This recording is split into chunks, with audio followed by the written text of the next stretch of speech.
निमेषादश्चाष्टो चकाष्टा त्रिसंतुत कला त्रिसंत कला मुहूर्त स्यादो रत्रम तु तावता। इस श्लोक के अनुसार 18 निमेष एक काष्ठा के बराबर होती है, 30 काष्ठाओं एक कला के बराबर होती है, 30 कलाओं का एक मुहूर्त होता है और 30 मुहूर्तों के मेल से एक दिन और रात बनते हैं। और इस 30 मुहूर्तों का सबसे चमत्कारिक मुहूर्त ब्रह्म मुहूर्त, चमत्कारिक पल या फिर अमृत बेला को माना गया है। सूर्योदय के ठीक 1 घंटा 36 मिनट पहले का वह रहस्यमय और चमत्कारिक समय, जिसे अगर आपने इस्तेमाल करना सीख गए तो कुछ ही समय में अपने जीवन में आए ऐसे ऐसे बदलाव को देखेंगे जिसे देख आप खुद दंग हो जाओगे। यहाँ तक कि मनुस्मृति में महर्षि मनु ने भी कहे कि ब्रह्म मुहूर्त में उठकर हमें ध्यान यानी कि मेडिटेशन और वेदों का अध्ययन करना चाहिए। अगर इतने बड़े महर्षि इतने कठिन वेदों का अध्ययन करने के लिए ब्रह्म मुहूर्त का समय को बताया गया है तो इसके पीछे कोई बड़ा कारण जरूर रहा होगा। जैसे कि आपने देखा कि पूरे दिन और रात मिलाकर 30 मुहूर्त होते हैं। रुद्र, अहि, मित्र, पित्र, वसु, वरा, विश्वी देवा, विधि, सतामुखी,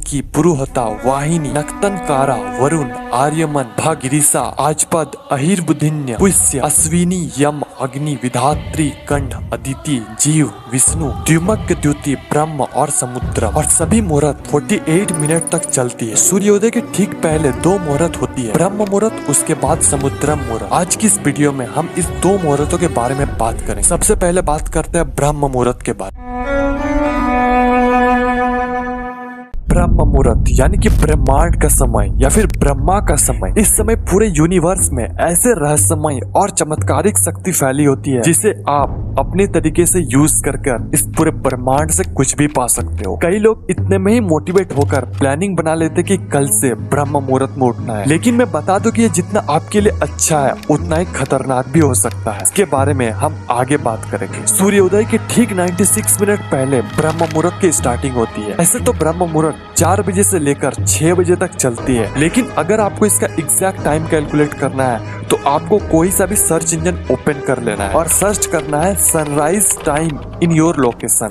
फॉर एन एग्जाम्पल मैं सर्च करता हूँ सनराइज टाइम इन गुवाहाटी। ये हो गया सनराइज का टाइम। इससे आपको 96 मिनट सब्ट्रैक्ट कर देना है तो जो टाइम आएगा वही ब्रह्म मुहूर्त के स्टार्टिंग का टाइम है। और ये टाइम से लेकर अगले 48 मिनट तक ब्रह्म मुहूर्त का ही समय होता है। ये तो हो गया ब्रह्म मुहूर्त की कब स्टार्टिंग और एंडिंग होती है। अब हम जानते हैं कि ऐसा कौन सा चीज है जो 30 मुहूर्तों में से ब्रह्म मुहूर्त को इतना शक्तिशाली बनाती है। Number 1, powerful energy. हमारे बॉडी में टोटल 72,000 नाड़ियां होती है और शिव सविता में ये नंबर बढ़कर 3.5 लाख नाड़ियों की बात होती है। पर इसमें से सबसे इम्पोर्टेंट नाड़ी है ईड़ा, पिंगला और सुषुम्ना नाड़ी। और एक सामान्य मनुष्य में सिर्फ ईड़ा नाड़ी और पिंगला नाड़ी ही एक्टिवेट होती है। सबसे पहले आप अपना उंगली लेकर अपने नाक के नीचे रखें और देखें कि किस नॉस्ट्रिल से आप सांस ज्यादा छोड़ रहे हैं। 99% से भी ज्यादा लोग अपने किसी एक नॉस्ट्रिल से सांस ज्यादा छोड़ रहे हैं, या तो लेफ्ट या तो राइट। बहुत कम टाइम ऐसा होता है जिसमें आपका दोनों नॉस्ट्रिल एक्टिवेट होते हैं, लेकिन ब्रह्म मुहूर्त के दौरान आपके दोनों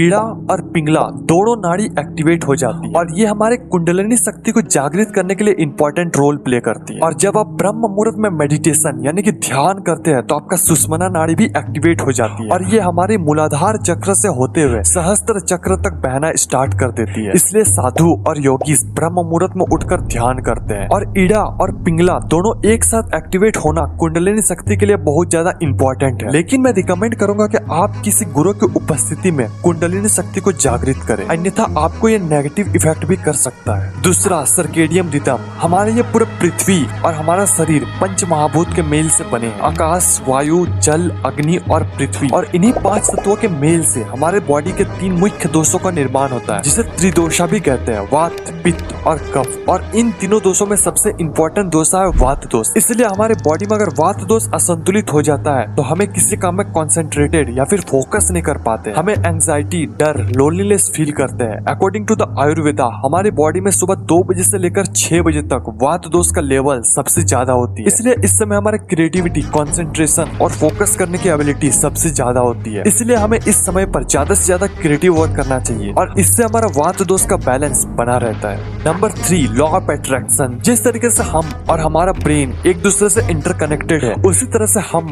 और हमारे ब्रह्मांड एक दूसरे से जुड़े हुए हैं। अगर आप प्राकृतिक के नियम के अकॉर्डिंग चलोगे तो ब्रह्मांड आपको वो हर एक चीज देगी जो आप चाहोगे। अगर आप ब्रह्म मुहूर्त के समय अपने कोई भी थॉट या फिर विचार ब्रह्मांड को दोगे तो ये ब्रह्मांड उस थॉट को रियल लाइफ में मैनिफेस्ट करने में उतना ही कम समय ले। आप ही सोचोगे अगर आपको पॉइंट ए से पॉइंट बी तक जाना है जिसमें बहुत ज्यादा ट्रैफिक है, आप पहुंचोगे तो जरूर पर बहुत लेट से। वहीं अगर आपको पॉइंट सी से पॉइंट डी तक जाना है जिसमें कम ट्रैफिक है तो आप बहुत जल्दी पहुंच जाओगे। ठीक इसी तरह ब्रह्म मुहूर्त के समय सब लोग सोए हुए होते हैं और इस समय ब्रह्मांड में ना के बराबर विचार होती है। अगर आप ब्रह्म मुहूर्त में उठकर अपना कोई भी थॉट या फिर विचार इस ब्रह्मांड तक पहुंचाओगे तो ये ब्रह्मांड आपको रियल लाइफ में उस थॉट को उतने ही जल्दी लाएगी। इसके अलावा भी बहुत सारे ऐसे चीज है जो इस 48 मिनट के मुहूर्त को और ज्यादा पावरफुल बनाती है, जैसे कि कॉस्मिक एनर्जी यानी कि विश्व शक्ति। क्या आपको पता है कि हमारे रास्ते 4 कालों में डिवाइड होती है? फॉर एन एग्जाम्पल, अगर सूर्यास्त 6 बजे होती है तो 6 से 9 रुद्र काल, इस समय हमें कभी भी सोना नहीं चाहिए। 9 से 12 राक्षस काल, इस समय हमें कभी भी जगे हुए नहीं रहना चाहिए। 12 से 3 गंधर्व काल, जब हमें सबसे गहरी नींद में होते हैं। 3 से 6 मनोहर काल, जिस समय हमें हर हालत में बिस्तर छोड़ देना चाहिए, क्योंकि मनोहर काल के दौरान इस ब्रह्मांड में सबसे ज्यादा कॉस्मिक एनर्जी यानी कि विश्व शक्ति होती है और ये वही एनर्जी है जो इस ब्रह्मांड को सुचारू रूप से चलने में मदद करती है। लेकिन जब हम सोए हुए होते हैं तब हमारे बॉडी में बहुत कम मात्रा में कॉस्मिक एनर्जी इंटर कर पाती है। वहीं अगर हम उठकर मेडिटेशन करते हैं तो हमारे ये ब्रह्मांड बहुत अधिक मात्रा में हमें ये एनर्जी देती है, जिससे आपको कुछ ही दिनों में महसूस होने लगेगा कि आपका कंसंट्रेशन, फोकस करने की एबिलिटी एकदम पीक में हो। अब इतने सारे चीजों के बाद इसके फायदे बोलने का कोई जरूरत नहीं है, लेकिन अगर फिर भी चाहते हो कि ब्रह्म मुहूर्त में उठने के क्या क्या फायदे हैं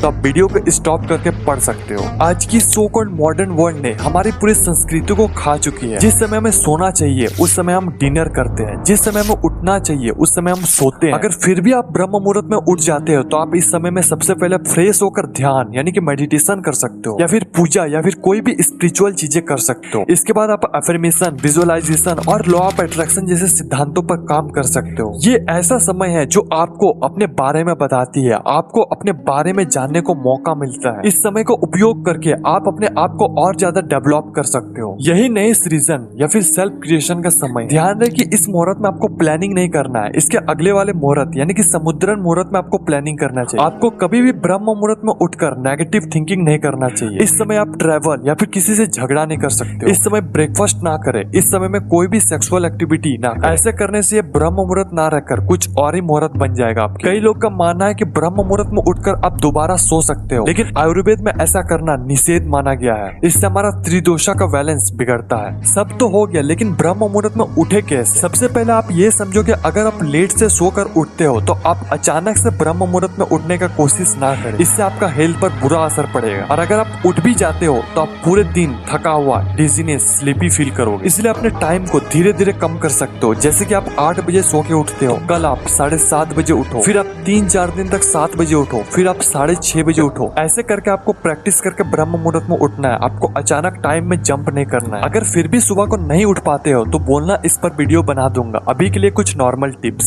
सबसे पहले जब आप सोने जाते हो तो आपने एक चीज नोटिस किया होगा कि जब आप सोते हो तो आपके ब्रेन में कुछ ना कुछ इमेजेस चलती रहती है। आप कहाँ गए थे, आप क्या किए पूरे दिन में, ये चलती रहती है और आपके ब्रेन में कुछ बड़बड़ करती रहती है। किससे बात करता पता नहीं, पर आपका ब्रेन हमेशा बोलते रहता है। अगर आप इस इंटरनल म्यूजिक यानी कि बड़बड़ाने को बंद कर देते हो तो आप 5 मिनट के अंदर सो जाओगे। दूसरा, डेली आपको 9 से 10 बजे के बीच सो जाना है। तीसरा, सोने के 2 घंटा पहले डिनर कर लो। चौथा, सारा इलेक्ट्रॉनिक गैजेट्स हटा दो। पांचवा, स्क्रीन टाइम को कम करो। छठा, पूरे दिन में कम से कम चीज कंज्यूम करो। सातवां, सोने के पहले मेडिटेशन करके सो जाओ। आज के लिए बस इतना ही, फिर मिलते हैं अगले वीडियो में। ब्राह्मी मुहूर्तम उत्तिष्ठते स्वास्थ्य रक्षार्थम आयुषा दात्रा सर्वता संध्यार्थम सर्मेक्षा मधुसूदनम। अर्थात जो लोग भी बीमारियों से मुक्त एक उत्तम स्वस्थ चाहते हैं उसे ब्रह्म मुहूर्त में अवश्य उठना चाहिए। आयुर्वेदा।